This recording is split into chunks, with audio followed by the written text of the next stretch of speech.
आयोजन पर पधारे इस प्रेस कॉन्फ्रेंस में सभी प्रेस मीडिया, डिजिटल मीडिया के सभी साथियों का स्वागत व अभिनंदन।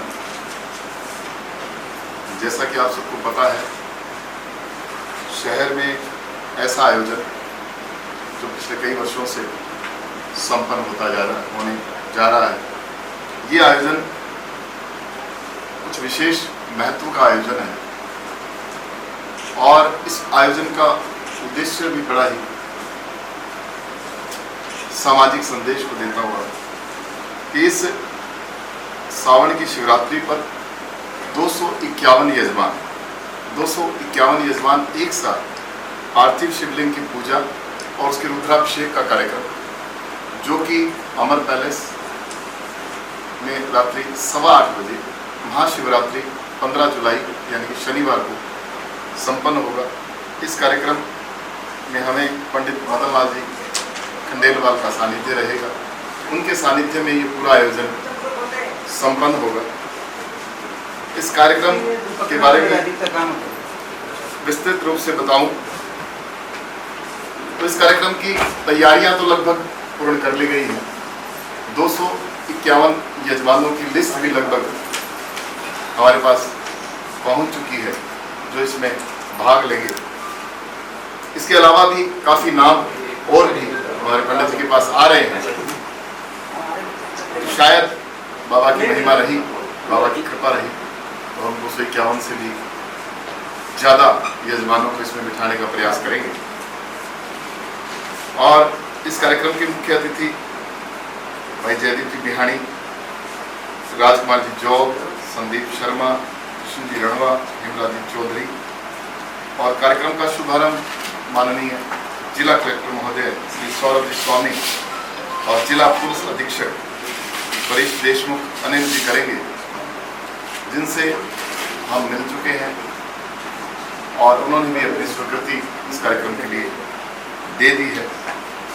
मुख्य यजमान के रूप में भाई संजय सोनी, सुमन जी अग्रवाल, अशोक जी सिसोदिया, डॉक्टर मदन शर्मा व दीपक गोयल इसमें मुख्य यजमान के रूप में रहेंगे। इन यजमानों को आचार्य सुभाष जी शास्त्री, पंडित दीवान चंद्र शास्त्री पूरी विधि विधान से शिवलिंग पूजा और रुद्राभिषेक का कार्यक्रम संपन्न करवाएंगे। पिछले 16 सालों से ये पंडित जी मदन लाल जी खंडेलवाल के नेतृत्व में 32 रुद्राभिषेक के कार्यक्रम संपन्न करवाए जा चुके हैं। 15 जुलाई शनिवार को जो कार्यक्रम होने जा रहा है वो 33वां कार्यक्रम होगा।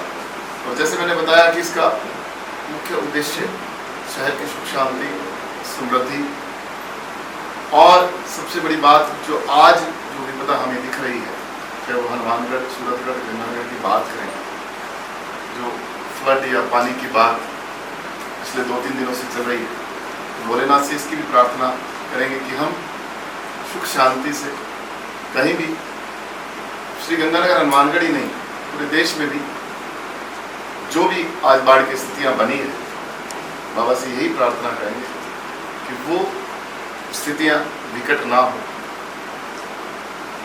उन स्थितियों को, क्योंकि प्राकृतिक आपदा है, उसको सहने की शक्ति भी हमें सबको दे। मुख्य उद्देश्य ये रहेगा। बाकी आपको इसके बारे में और ज़्यादा जानकारी हमारे पंडित जी पवन जी पाएंगे। पंडित जी, आप ये बताओ पहले 32 कहाँ होने हैं? सर्वप्रथम 2001 में Shiv Mandir housing board sector number 2 Jawahar Nagar में, वहाँ से रुद्राभिषेक की शुरुआत हुई है। उसकी शुरुआत और प्रेरणा देने वाले महेश जी बंसल जो चाय के ब्रोकर हैं, उन्होंने मेरे को दी है। और अग्रसेन नगर में श्यामलाल जी गोयल, उन्होंने मेरे को प्रेरणा दी कि आप इस मंदिर में हो तो इस तरह के आप आयोजन करो तो आपके प्रति भक्तों का और ज़्यादा बढ़ाव होगा और आपका एक दिन शहर के अंदर नाम रोशन होगा। आप हमेशा एक बात का ध्यान रखना, श्यामलाल जी गोयल हम तो बहुत स्वर्गवासी हैं, उनकी प्रेरणा के ऊपर ही मैं चल रहा हूँ। उन्होंने कहा कहीं भी कभी भी किसी के घर में आप पूजा करने जाओ, यजमान चाहे धनाढ्य हो या गरीब हो, जितना घंटा लगे, 2 घंटे लगे, चाहे सारा दिन लगे, उनसे पैसे दक्षिणा के रूप में मांग के नहीं लेना है। यजमान जो आपको चाय पिला करके मुट्ठे में दे दी, चाहे वो आपको 1 रुपये देवे तो भी लाख रुपए वाला जितना देवे उतना आशीर्वाद 1 रुपये वाले को देंगे। श्यामलाल जी ने यह बात कही थी, तो उसी के आधार पे मैं चलता हूँ और आज तक उनका ही ये मेरे को आशीर्वाद मिल रहा है। वो भी भोले के भगत थे, कावड़ में और में सब जाने वाले। मेरे मंदिर में जब तक था तो वो मेरा सानिध्य लेकर के उनकी देख रेख में मैं ये काम करता।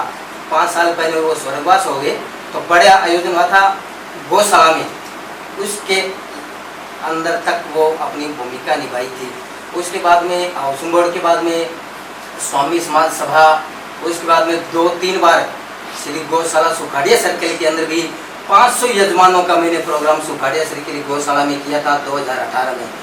2 साल कोरोना का, उसके अंदर मैंने कोई काम नहीं किया प्रशासन की अनुमति के बिना। 2 कार्यक्रम पिछले साल भी अमर प्रेस के अंदर 251 जोड़ों का हुआ है और अब की बार भी 251 जोड़ों का प्रोग्राम आदरणीय जोग साहब जी ने बोल दिया कि आप ये प्रोग्राम करें, तो मैं भी इस प्रोग्राम के अंदर शामिल हूँ। 1 मिनट बात पूरी नहीं सुनी, 1 मिनट के अंदर उन्होंने पूरा मैटर बना के दे दिया, आप करो, सारी तैयारियां मैं दूंगा। तो इनका भी बहुत मेरे को सहयोग मिला है इस काम के लिए। और दूसरा, इस काम में बढ़ाने के लिए जैसे अतिथि हैं, जो ब्राह्मण हैं, सेवादार हैं, उनके लिए एक अचानक हमारे कोई पंपलेट अखबारों में गए थे, उनके माध्यम से किसने पढ़ा तो पढ़ करके एक व्यक्ति का मेरे पास में फोन आया कि आप ऐसा आयोजन हो रहा है तो हम भी आपका सहयोग करना चाहते हैं। तो बहुत बढ़िया बात है, आप सहयोग करो तो हमें भी बहुत बढ़िया फायदा होगा। तो वो है माई सिटी ऐप, गंगानगरी के अंदर है माई सिटी ऐप। उसके संचालक है या उसकी देख रेख करने वाले कपिल जी सारण और जसवीर जी है। इन्होंने मेरे को बोला कि आपको बहुत ज़्यादा हम पैसे नहीं लगवाने देंगे, अतिथि आए हैं उनका सम्मान आपकी तरफ से हम करेंगे, हमारी कंपनी करेगी। प्रसाद की व्यवस्था भी है, पहले तो हम सूक्ष्म रूप से लाते हैं, गिनती के जितने मेंबर हैं उनके अब भी उनके प्रसाद की व्यवस्था भी, और भी अतिथियों के लिए सम्मान प्रतीक जो टोपियाँ आती बनाएंगे, उन सब का कार्य माई सिटी ऐप ने भी मेरा बहुत सहयोग दिया है। और जोग साहब ने इतना सहयोग दिया जिसकी मैं कोई बखान नहीं कर सकता। जन सहयोग से है और सभी के कल्याण और सभी के हित के लिए कार्यक्रम है। और मेरे 33वां कार्यक्रम शनिवार को इसका शुभारंभ होगा। जयदीप बिहानी जी का इसमें क्या रोल है? ये जयदीप बिहानी इस कार्यक्रम के मुख्य अतिथि हैं और मुख्य यजमान भी है। उन्होंने बोला कोई भी प्रकार की किसी भी प्रकार की आपको दिक्कत आती है तो मैं बैठा हूँ सुनाने वाला, तो इतना बहुत होता है। पंडित जी मेरी बात सुनो, क्या मैरिज प्लेस में इस तरीके का आयोजन कर सकते हैं? देखो सिस्टम ये है कि अपने ये मानते हैं कि आप अपने वो बता रहा हूँ, जब बड़ा कोई कार्यक्रम होता है तो खुला स्थान देखना पड़ता है। और जब शादी विवाह आदि जो मैरिज प्लेस करते हैं उसमें भी मंत्र बोले जाते हैं, शादी में होती है रिंग सेरेमनी। ये तो एक दिन पूजा तो भगवान जीते देव, उससे मैं हम पिछली बार भी गौशाला से 2 बाल्टी हम गौमूत्र लेके आए थे, उससे कोई पवित्र चीज है ही नहीं। गौशाला सुखाड़िया सर्किल से रमेश जी खटिया से अनुमति लेकर के वहाँ से 2 बाल्टी गौमूत्र लेके आया। और पिछली बार यहाँ कस्तूरी लाल जी थे इसके मैनेजर, पूरे के अंदर गौमूत्र का मैंने छिड़काव करवाया। उसके बाद में वहाँ पे पूजा हुई है। और जो शिवलिंग है वो गौमाता के गोबर से बने हैं, इससे और पवित्र कोई चीज है नहीं। उसके अंदर गंगा जल और गौमूत्र मिलता है। तो जब अपनी चीज तो उस पवित्रता की कर रहे हैं और मान के नहीं बीच का नहीं है। जब आप कभी देख लो कहीं मान के चलो यहाँ पे मंदिर है, उसके 2 गली बैक साइड में दारू का ठेका खुला है, तो असर तो कहीं ना कहीं होता है। इसलिए अपने जहाँ मन साफ होगा, मन वचन और कर्म तीनों सब साफ होंगे तो उस चीज में कोई दिक्कत नहीं, भगवान खुद अमृत बरसाते हैं। जोड़ों का कार्यक्रम भी कर रहे हैं, जोड़ों का है 251 जोड़े हैं। विवाह होगा विवाह कार्यक्रम नहीं है, विवाह कार्यक्रम नहीं है, ये भगवान शिव की पूजा है। शिवरात्रि की भगवान शिव की पूजा है। मेरा वो मेरी 1 मिनट में वो पत्रकार महोदय का जवाब दे दूं। मैरिज पवित्र के स्थान से पवित्र स्थान कोई मेरे को तो लगा नहीं, मंदिर के बाद वो पवित्र स्थान है वो मैरिज पैलेस है। यहाँ जितने हवन होते हैं, इतनी शादियां होती हैं, ये होटल की दृष्टि से मत देखिए आप, और दूसरा, हाँ जी। भाई साहब आपसे निवेदन करूंगा 29 अगस्त को यहाँ पे बहुत बड़ा बाबा विशाल श्याम जी यहाँ जागरण जागरण इतने है। होते हैं ना, ये जो देवभूमि है सर, आपकी बात ठीक है। यहाँ साल में 5 से 7 तो जागरण होते हैं और करीब महीने में 5 शादी के एवरेज से कोई हवन, कोई 5-7 हवन रोज हो जाते हैं। जागरण हो रहा है वो, हाँ जी। नहीं क्या जरूर है हाँ, शादी भी इसमें जागरण होते हैं। आप पुरानी अखबारें देख लीजिए, यहाँ कितने जागरण होते हैं। यहाँ तो खाटू श्याम के बाबा के जागरण कम से कम कोई 50 हो गए और माता के जागरण यहाँ 20 हो गए, हनुमान जी के जागरण 5 हो गए। एक बार सुनो, बालाजी बगीची वालों का एक जागरण था, वो शहर पानी से भर गया, वो भी जागरण यही हुआ था। बात नहीं कर रहा मैं, जो बात कर रहा हूँ पंडित जी से शास्त्र बात कर रहा हूँ। आप यहाँ तो या पुत्र को हो गया, अभी मैं कोई सवाल नहीं, मैंने बात जवाब दिया सर। और कुछ पंडित जी, ये आपने ये लिखा है पार्थिव शिवलिंग, ये क्या क्या पार्थिव होता है मिट्टी। पूरा क्या क्या वैसे ताकि क्या है कि कहीं हमारे अनजान आदमी को पता हो। हाँ, क्या इसका लाभ है? पार्थिव का अर्थ होता है मिट्टी, ठीक है।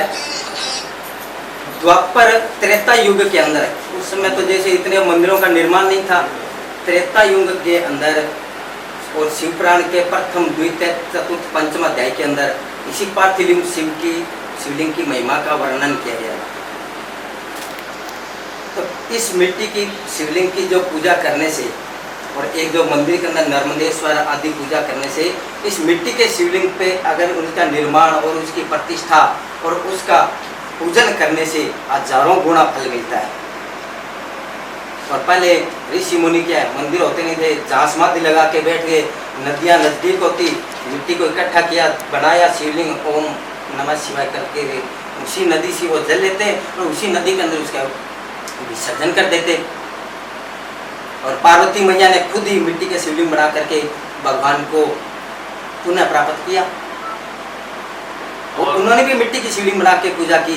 ये अब मिट्टी गोमूत्र और ये तो जलने से और उसके बाद में गौरा मैया ने भी तो इसी पार्थिवलिंग की पूजा की है। तो ये शिवलिंग की पूजा बहुत उत्तम और फलदायी है।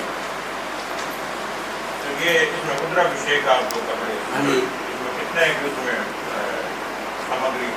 षोडशोपचार, यही तो गन्ने का रस की तरह से। षोडशोपचार के अंदर तो पूजा होती है। एक तो होती है राज्योपचार, एक होती है पंचोपचार, एक होती है दशोपचार और एक होती है षोडशोपचार। राज्योपचार है, राज्योपचार भी हम अपने 10-15 जितने मीडिया वाले बैठे हैं, मैं इनका हाथ जोड़ करके अभिनंदन करता हूँ। इनके हाथ लगा दिया। ये होती है राजसी पूजा, यानी कि जिस तरह मान सम्मान। पंचोपचार होती है, इसमें रोड़ी मोड़ी चावल कुछ। दशोपचार में 2-4 चीज़ और बढ़ गई। और षोडशोपचार के अंदर जैसे गन्ने का रस हो गया, कुछ रस हो गया, चंदन का जल हो गया, तो ये चीज़ मिला करके षोडशोपचार से ही पूजा पूर्ण संपन्न होती है। षोडशोपचार के अंदर सब सामग्री आती है। और एक होती है मानसिक पूजा, ध्यान लगा करके बैठ जाओ, मैं यहाँ मंदिर में बैठा हूँ, मेरे पास में भगवान शिव है, तो वो मानसिक पूजा है। 5 प्रकार की पूजाएं होती है। रुद्राभिषेक में क्या धर्मपत्नी को लाना जरूरी है? देखो, रुद्राभिषेक के अंदर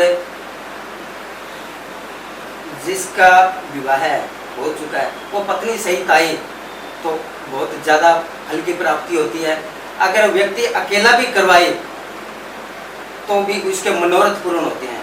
जैसे अध्ययन वाला बच्चा रुद्राभिषेक करवाता है तो वो आगे शिक्षा के क्षेत्र में, नौकरी के क्षेत्र में, व्यापार के क्षेत्र में, और जब उसकी शादी होती है तब तक उसके कोई अड़चन नहीं आती, उसकी आगे का रास्ता खुल जाता है। और अगर अकेली लड़की भी यहाँ बैठ के पूजा करवाएगी, वो क्यों करवाती है? सिर्फ 2 ही मैटर होते हैं। अगर लड़के की शादी नहीं होती है तो वो दुर्गा की पूजा करें, शक्ति की पूजा करें, और लड़की की शादी नहीं होती है वो भगवान शिव की पूजा करें। आम घरों में अपने चलते हैं, लड़की पूजा में तो ब्राह्मण कहते हैं 16 सोमवार के व्रत कर ले, शिवलिंग पे जाके के इमरती चढ़ा ले। तो इसमें सब प्रकार के व्यक्ति बैठ सकते हैं। इसमें कोई जोड़े का दंपति सहित बैठने के विवरण नहीं है। बैठे तो बहुत अच्छा है। अगर पत्नी 4 पाई पे बीमार पड़ी है, उसका कल्याण भगवान शिव करेगा, तो पति क्या वो अकेला बैठ के पूजा करेगा? उसको वो हो गया उसमें तो वो साधारण जनरल बात। हाँ, ये और बताइए। अपने थोड़ा बिल्कुल बहुत है सही है। कुछ ठीक है पंडित जी तो पंडित जी से आप बिल्कुल बिल्कुल होना चाहिए।